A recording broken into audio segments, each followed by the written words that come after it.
right, here we go. Welcome to Coffee with Markus and Mark. Today is Thursday, October 13th, CPI data day. And wow, the markets did not disappoint. We'll take a look at this here in a moment. And it's also our last broadcast here from Cayman Island because I'm heading back tomorrow. You're heading back on Saturday. Yep. And well, time in paradise over. Yeah. Anyhow, okay, super excited. If this is your first time you're watching the show, I'm Markus Heitkoetter. This is my head coach, Markus.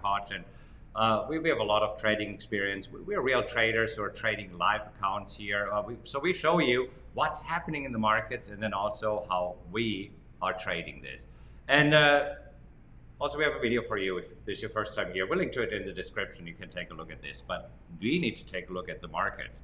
And I kind of feel that I need to go to a 5-minute chart of the futures markets. I think the 5-minute chart shows a clearer picture of what the heck's going on. All right, so let's actually choose the Nasdaq, go to a 5-minute chart. Look at that. And we actually want to scrunch it to this so that we see what happened here in overnight action. Because, I mean, overnight, the markets were doing well. This morning, before the CPI data came out, it looked like the markets were opening 1% higher. Yeah, we had you see it right there. With overnight trading, we had a nice push higher during the European session after a little bit of flat trading prior to that. Nice rally heading into the open. Looked like things were going to be positive, but we've been talking about CPI data all week long. 8:30 Eastern time was when this data was released, and markets and traders hated the news. Yeah, because if you look at what happened there, it's like, whoa, what a drop. And if you really measure it and look from the high that we made during the overnight session to the lows, it's a 4.5% drop. That's a huge drop. That's a big reversal from highs to lows. Yep. So let's take a look at what happened here. And this is where, if you look at the economic calendar, we see that we have core CPI, the CPI year over year. That's a new metric that we have right now, and the CPI months over months, because typically only this has been displayed, but right now everybody wants to know what is it year over year. So let's talk about what this means. Yeah, I like seeing the year over year number because normally it's mentioned, but it's not shown in the actual data. But I think that's important to see. And we see that the forecast, it was expected to be 8.1% year over year.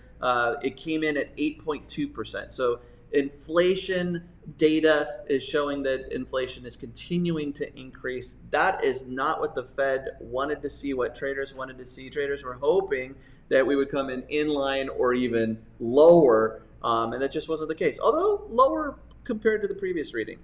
Lower compared to the previous months, but I mean, at some point the Fed was hoping that the aggressive hiking of interest rates would cool down the economy and inflation, and this hasn't happened just yet. So CPI coming in increasing 0.4%. I mean, keep in mind the Fed wants inflation to decrease. So eventually we need to see some negative numbers here, and it is still increasing. Not as much as it did in June, and in June we had the year over year at 9%. So we are lower, but not really going towards the 2% that the Fed would like to see. Exactly. We're still running hot here. I mean, even with the numbers, there was a 2.1% decline in energy, but a I missed my numbers. I thought I had them down here, and my notes are just, food up 11.2% from a year ago. So that's the thing. We were expecting energy to decrease. So we saw those decreases, thought that might help. But food is just getting more and more expensive. And also transportation services. They were up 14.6% annually, up another 1.9% last month. Yeah. So what does this mean right now? This is where the probabilities for an interest rate increase have changed.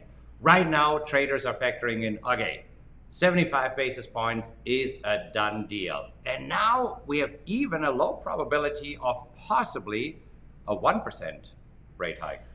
Yeah, after the report this morning, we shifted from pretty much the 75 basis point being what's expected and maybe a 50 basis point hike still on the table, but completely changed after the report. A small probability that a 1% hike is going to take place.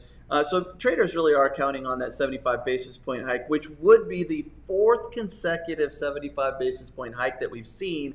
And actually going a little further, last I looked, traders were counting on a 62% probability of a fifth 75 basis point hike, which is huge. Yeah, let's take a look at this, because until earlier this morning, everybody was hoping or expecting that the Fed is done with the 75 basis points after the next meeting and goes back to a 0.5%. But these probabilities have shifted as changed. Right now, traders are factoring a 62% probability of a fifth hike of 75 basis point, pushing interest rates into the 4.75 to 5% range for next year. Exactly. And at least based on what we know now and what traders are projecting, it looks like there's no relief until the end of the year, where traders are thinking that maybe we take a step back down, but interest rates will remain high throughout 2023. Right. Now, yesterday also the Fed meeting minutes were released, and so we talked about it here also with our mastermind. What do we think? Is it possible to go for the big guns and do a 1% hike? And I don't think so, because yesterday when the Fed meeting minutes were released, they already said expect higher rates to stay in place. They also said during the meeting minute, we are surprised that the economy is not slowing down. We are surprised that inflation is not yet moving lower. So that's of course not good if they're surprised, but there's one sentence that was in the meeting minutes yesterday that traders liked yesterday, and that there's still some hope that we're not bringing out the big guns of the 1%. And this was here where it says, several participants noted, particularly in the current highly uncertain global economic and financial environment, it would be important to calibrate the pace of further policy tightening with the aim of mitigating the risk of significant adverse effects on the economic outlook.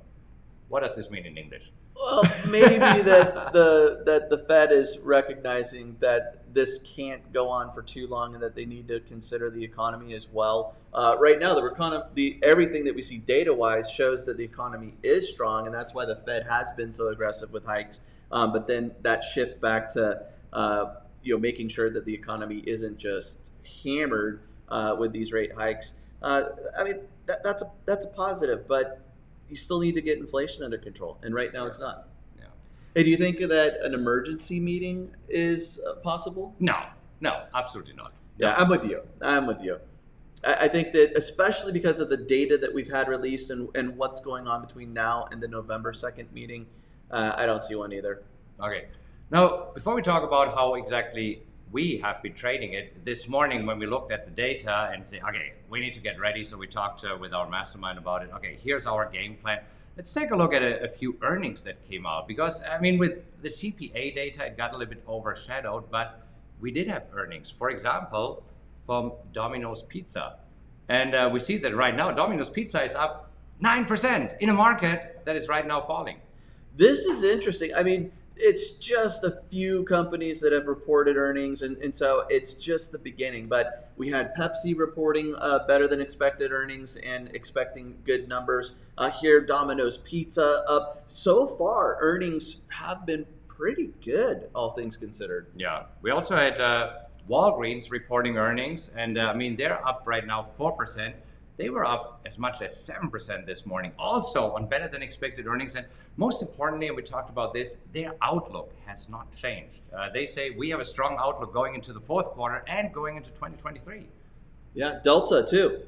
They say that they're expecting another profit in Q4, and that things are looking pretty good with air travel, even in spite of inflation and higher costs. Yeah, so up 2.7%. And that's kind of encouraging, because everybody said, we are concerned about earnings. So earnings have kicked off with these bigger companies. We have a few more coming up tomorrow, which will be financial companies. So JP Morgan, Wells Fargo, Citi, I think Morgan Stanley. So we have a few coming out tomorrow, and we'll get some more. But so far, I want to say the earnings that we have received from bigger companies are encouraging. I would agree. And we'll see what the big banks have to say. Okay. Now, going back to a 5-minute chart of the E-mini Nasdaq, so here's what we said, how we got ready this morning.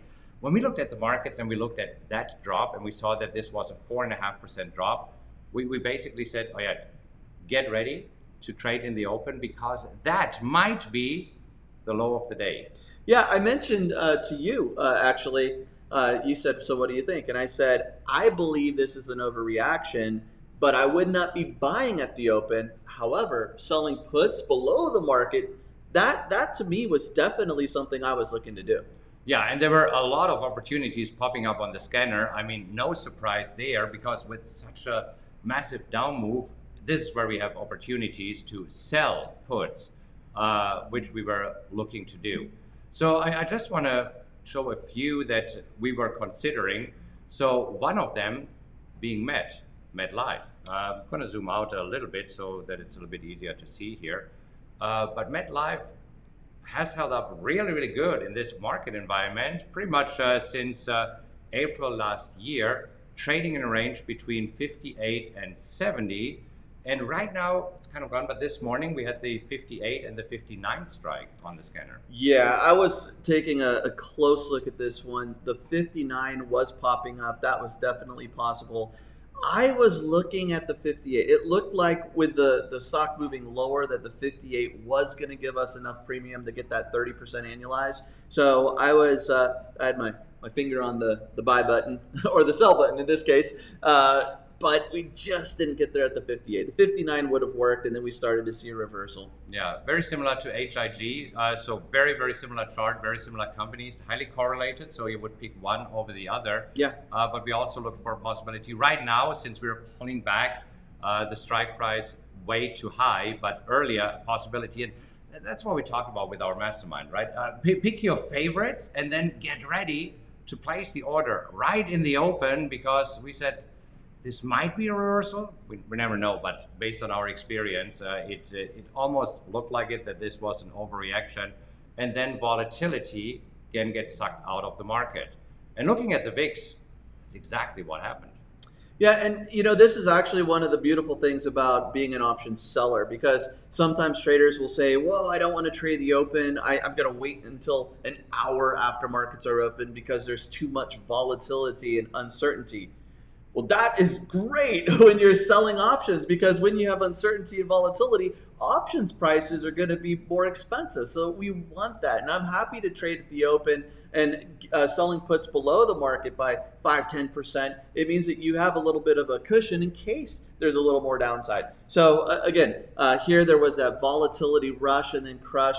Interesting to see that the VIX is falling even though we're down, but that just goes to show you how much traders were anticipating these numbers. Yeah, we also talked about it with our mastermind this morning. It's interesting to see that the VIX is not trading at new highs for the year. I mean, the markets are trading at new lows for the year, and the VIX is not. In fact, today, even though the markets are down, the VIX, the fear index, is also going down. Yeah, so a little bit of a divergence there and not as much fear as we saw at the beginning of the year, at least based on options premium, and that's what the VIX tracks, S&P 500 premium.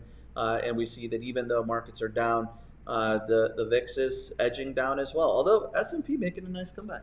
Yeah, I mean, pretty much all of the indices are making a nice comeback, and the S&P is battling to break a 6-day losing streak. So we're coming off a 6-day losing streak, and today, if the S&P and the Nasdaq manage to finish positive, it would be broken. Otherwise, a 7-day losing streak, I mean, that's not happening that often. I mean, you look back over the last, 5 years, and I think a 7-day losing streak we only had a handful of times. Yeah, I can remember 2, 3, less than 5 times in 5 years. So that's something that is highly unusual. Yeah, and another thing that was interesting, I saw that the number of 1% or greater moves in the S&P, we're seeing more than we've seen over the last 2 weeks since April 2020 during the pandemic. Yeah. So we're getting these big moves, which is good for trading. Right. So another stock that popped up this morning that we really liked was Marriott. We are already in a Marriott trade, so not for us.